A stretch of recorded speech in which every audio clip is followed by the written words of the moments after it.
On this episode of Star Trek Universe Podcast, we are talking about the Star Trek Picard teaser trailer right after this.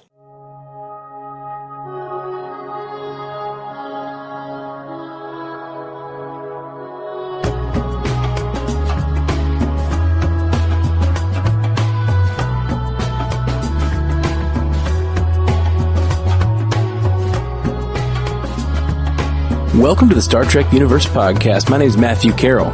I am David C. Robertson. Hey, Dave. We got a trailer to talk about, my friend. We do. I am excited for the same reason I've been excited the whole time. It's Picard. That's it. That's really it. Yeah? I don't know that anything in this trailer lights me up, but it still lights me up that much just because it's Picard. It looks great. It looks beautiful. Yeah, I think the cinematography looks fantastic. I was really hoping we would get to see something akin to All Good Things. I'm happy to see the Vineyard. All right. Right. Because I like that at least some version of that future happened. Yeah. And I do like the idea that Picard sort of retires to those vineyards to, like, mine them in the absence of his brother Robert. Right. And we got a lot of sort of backstory in the voiceover. And I'm assuming they're talking about the destruction of Romulus. That's what I would assume. They've mentioned in they say, I don't know if you have notes on exactly the wording or just have a better memory than me. I know that's true. But they say something to the effect of, he lost something, or he led the greatest rescue armada ever, which I'm assuming is the rescue armada to rescue all the Romulans from the exploding star. Perhaps. And then, the unimaginable. The unimaginable happened. Mm-hmm. And then we did that. What did he lose? Did he lose his faith? In us? In himself? So, I don't know. There are definitely going to be mixed, feelings about using the, destruction of Romulus and the events that are portrayed in basically only in those comic books from the Kelvin time, the Kelvin series prologue comic books. Well, we don't really know how much they're going to draw from those comics. Sure. I mean, Alex Kurtzman did co-write that with Roberto Orci. Right. But they could really just change everything about Picard's involvement because whoever this person is, and I assume it's Alison Pill. I might be completely wrong. It might be, Michelle Hurd or somebody else, but she sounded like Alison Pill to me. It might not be, but I am very excited that Alison Pill is in this show. I've seen her in like 2 or 3 things, most notably Scott Pilgrim vs. the World and The Newsroom. Yeah. Two totally different characters, and I'm very excited that she's in Star Trek now. So, but you hear her call him Admiral. And if I'm not mistaken, in those books, he was an ambassador. He was ambassador to Vulcan. He was not an admiral. So I'm not sure they're going with that. And I would need to go back and look at that story again. In fact, I meant to do that before we talked about it. Okay. Ambassador to Vulcan? I thought not to Romulus? Maybe he was ambassador to Romulus, but I thought he had taken over Sarek's old position. Okay. Interesting. Or something. I don't know. I'm not comfortable with this. Okay. I need to go back and look. We'll need to go back and read those books again. My memory is failing me. I have Ben D syndrome. It's hard to really even discuss because this trailer is so sparse on the details. It's hard to discuss what is going on without those comic books almost at this point, because at this point we have no idea what they're talking about based on what's been on the TV show up till now. Yeah. I mean, we have heard that the destruction of Romulus will feature heavily. That's true. But again, that's like meta stuff from the interviews and stuff. We don't know what's going to happen. It has never, the destruction of Romulus has never, I guess it was on screen in the Kelvin timeline movies, correct? Yes. Yeah. That's which right. He tells the story. Arguably, that means that it is part of the... It's not part of the Next Generation timeline. Okay. Why is that? There is a theory that because of a special contract, a special licensing contract that Les Moonves, when he was in charge, issued to Paramount so they could keep making Star Trek movies, that contract said everything has to be 25% different. It's why in the 2009 Star Trek, the Romulans didn't have ridges in the 24th century. And it would therefore predicate that the quote-unquote prime timeline that old Spock and the Narada came from were not, in fact, the original television timeline, but a separate quote-unquote prime timeline that existed before the divergence that created the 2009 Kelvinverse timeline. Right. Sure. So, yeah, it's just, and because basically the same company, the same production company is making these shows that is Bad Robot under another name. So there's a lot of conjecture among certain fans that this is not canon. I don't know how I feel about it. I'm just going to enjoy it for what it is. Right. We'll both accept it in our own ways, I'm sure. But if you have to believe it's an alternate timeline because whatever, the Romulans look different, that's fine. That doesn't bother me as much. The Romulans didn't have ridges in the original series, and they did in Enterprise, Voyager, and DS9 and TNG. I don't know. Right. So, whatever. Again, that's the kind of stuff that bothers you more than it bothers me. Just the look of the things. But anyway, what do you think of the overall tone of the trailer? I mean, there's so little to talk about because it's a teaser, but I except for all this meta stuff, which I was trying to, I don't know. It looks beautiful. He looks old. But damned handsome. Oh, for sure. For sure. Damn handsome. But, like, he was looking even older than he did in Logan, you know? I'm not sure I agree with that. They aged him up for Logan with effects. Yeah. Did they really? They absolutely did. He looks rough in Logan. Yeah, I agree. He looks rough in Logan, but I don't know. His face seemed to be even like saggier in the one shot we get of him. Yeah, I don't know that I agree with that. Okay. In Logan, he was basically like 3 hairs and a liver spot with eyes. I mean, he definitely looked sicklier in Logan for sure. Yeah, that is for sure. And was less well kempt. I just don't like. It's so weird. This is such a weird trailer because it's a Star Trek show. You know, it's about Picard, and I'm assuming he's going to be involved in some way in the, I don't know, geopolitics or at least in Starfleet in some way. But yeah, it's just a weird choice to just have only pictures of the vineyard and then one shot of his face. Yeah, I'm not sure it really does deal a whole lot with the universe politics. I mean, I'm not sure about that, but they have this guy Santiago Cabrera as the pilot of Picard's ship, and he's a skilled thief. Like, I don't think this is like Firefly meets Picard. It sounds like that would be awesome. I would love that. One of the characters, Michelle Hurd, is a former intelligence officer struggling with substance abuse.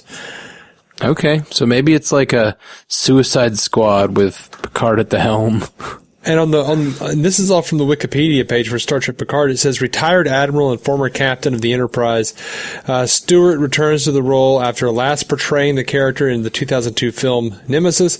He felt that at the time his role in the franchise had run its natural course, but in the years since he was humbled by stories of the impact the character had on the lives of fans, and so was now happy to research and experience what comforting and reforming light he might shine on these often very dark times. So that's an idea of where he's coming from.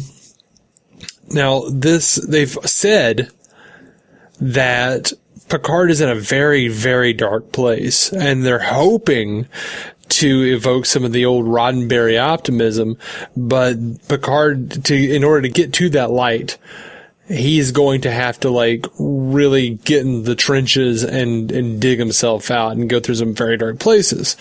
I think this show is going to be incredibly divisive. I think Star Trek fans, there is that certain brood of Star Trek fan who's going to watch one episode and complain that it's not bright enough for them, it's not optimistic enough for them, because they don't want to give room for a story to breathe.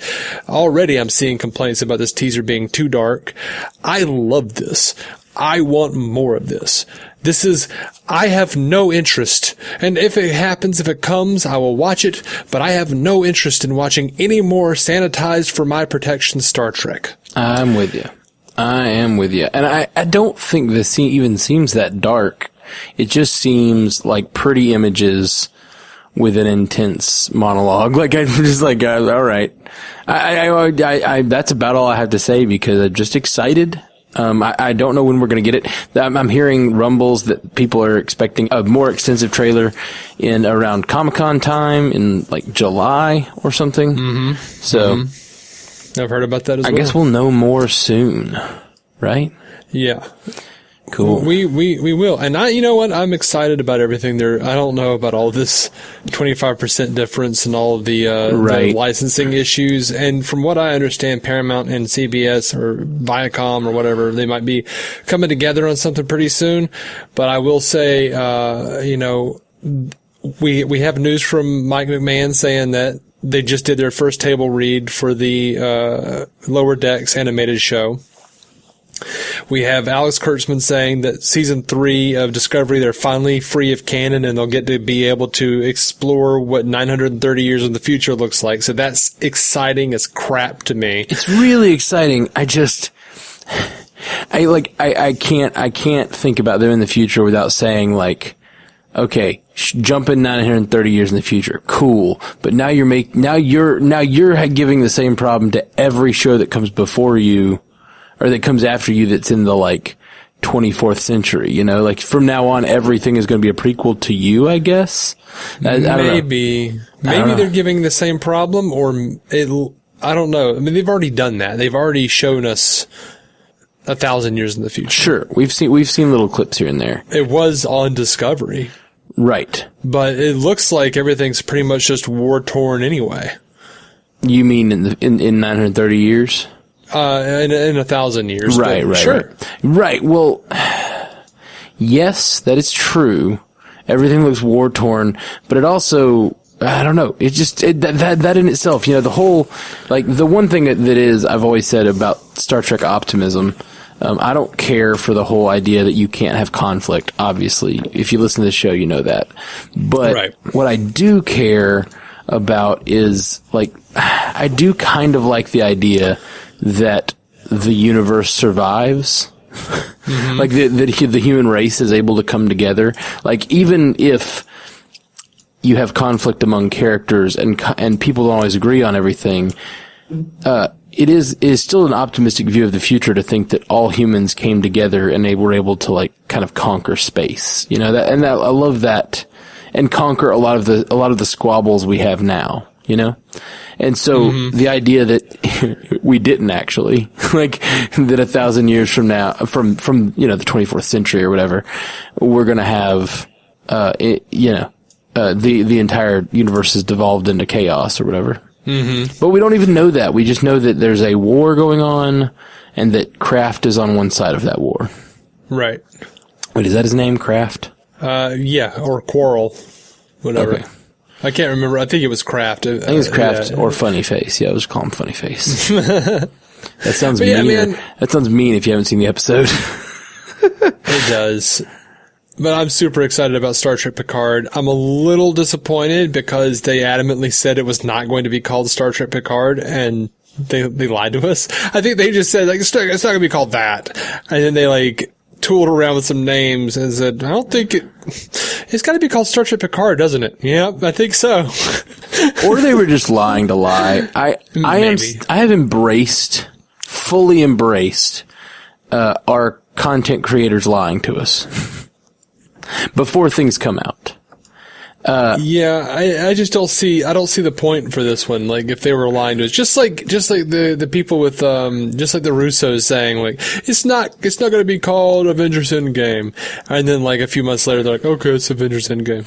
Right. Yeah. It's like, who cares? Yeah. Well, it could just be them wanting to, set it apart somehow or whatever, but like it to be a big deal when it comes, because if they deny everything and then they don't deny one thing, then but you could just say no comment, we won't comment on it. But what I always loved when I was growing up as a kid is, like, in the end credits, like, you would see you would see the logo for the next movie. It was like, Superman will return in Superman 4, The Quest for Peace. You're like, yeah! I mean, of course, that movie sucked, but still, like, it was enjoyable. Like, they should have just said, the Avengers will return in Avengers Endgame. How badass would that have been? I agree. Me and Jeff over on the MCU cast, came up with, here is how I think Endgame should have ended. It should have ended with that after the credits. Instead of an after credit sequence after Endgame, it should have ended with, that, but for, like, the next 10 movies. Oh, wow. That's what I wanted. That El Capitan theater moment that they gave to all those fans who they told the next 10 or 15 movies to or whatever? Like, 5 years ago? How amazing would it have been if every nerd is sitting there watching Marvel, watching Endgame, and then the movie ends, we all wait because we all know to wait, and instead of giving us a teaser or a trailer, it just says, like, Spider-Man will return in Spider-Man Far From Home, Ant-Man will return in da-da-da-da, and then gives a date, and then, like, this person will return in this and gives a date, and how cool would that have been? Every person all over the country would have been getting that same, like, El Capitan moment. Mm-hmm. I think that would have been, like, the best move ever. That would have been great, but it would have made the movie feel way less like a series finale than it should have. I agree. And that's why they didn't do any kind of teaser. So, like, I approve that. Like, I think it's fine. But I just think the idea of all of the entire theater, like, standing ovation, like, just for a bunch of titles coming up, that'd be awesome. Mm-hmm. Yeah. Everyone having that same, like, cheery, super exciting experience that one group got to have that one time. Yeah, I think it would have been awesome, but I'm also really happy they didn't do it, because I really wanted it to be what we got at the end. Yeah, like, that was good. It was good. It was really good. Not really complaining. I don't want to get spoilery because, this is a Star Trek show. Maybe someone hasn't seen it. Sure. Absolutely. No spoilers here. No Marvel spoilers here. Yeah, but, we got Kurtzman saying that their mandate for the Picard show is to make it a psychological show. They're making it a character study about Picard and, what happens when circumstances have conspired to not give him the happiest of endings. That sounds very divisive, very dark. Yeah. Hopefully there's some optimism, but I want that. It feels like independent movie Star Trek, and that is just all up in my shit. Yeah, man. That sounds awesome. I'm 100% in for sure. Well, I think that's about all. We just wanted to hop onto a quick Star Trek Picard trailer talk because we haven't been able to do as many of these lately with Dave's new job, and I don't know. This was something we could do real quick, but we'll be back real soon. We're trying to work out some way to get into some more kind of old historic episodes of Star Trek.